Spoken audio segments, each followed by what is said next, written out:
арнама қош келдіңіздер. Бүгін біз үйдің наны мини батондарды әзірлейміз. Менімен бірге болыңыздар, өте дәмді болады. Тіркеліп, лайк басуды ұмытпаңыздар. Сонда менің жаңа рецепттерімді жіберіп алмайсыздар. Ал онда бастайық. Ыдысқа жылы сүт, жылы суды құйыңыз. Құрғақ ашытқы, қант араластырамыз. Бір жұмыртқаны жарып, тұз сеуіп,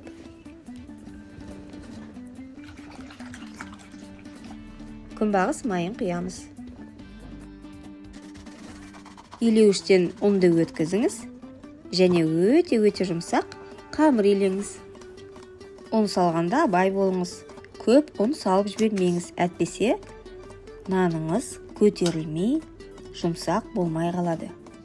Бөлме температурасында тұрған жұмсақ сары майыңызды қосыңыз да, тағы да бір илеп шығыңыз. Жылы жерге қамырды 1 сағатқа демалдырып қойыңыздар. Қамырымыз көтерілді.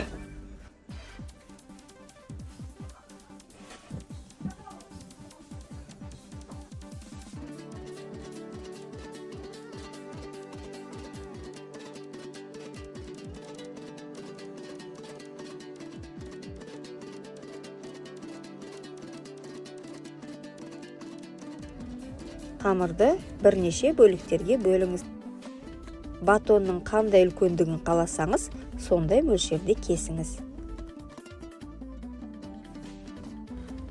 Қамырдың бір бөлігін алып, орама рулет жасап, противень пергаменттің үстіне қойыңыз. Үстінен қиғаш жолақтар жасап, басып шығыңыз.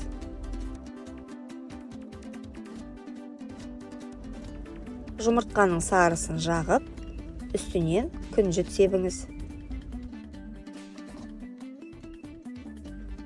Алдын ала қызған пешке 190 градусқа 30 минутқа жіберіңіз. Жұмсақ үй жағдайында піскен мини батон шағын нандар дайын болды. Отбасым сүйіп жейтін нан жасап көріңіздер, кеңес беремін. Балаларым бургер мен сэндвичте жасап жей береді. Егер бейне мен рецепт ұнаса, тіркеліп кетіңіздер, сонда менің жаңа рецепттерімді жіберіп алмайсыздар. Аяғына дейін назарлағаныңыз үшін рахмет. Астарыңыз дәмді болсын.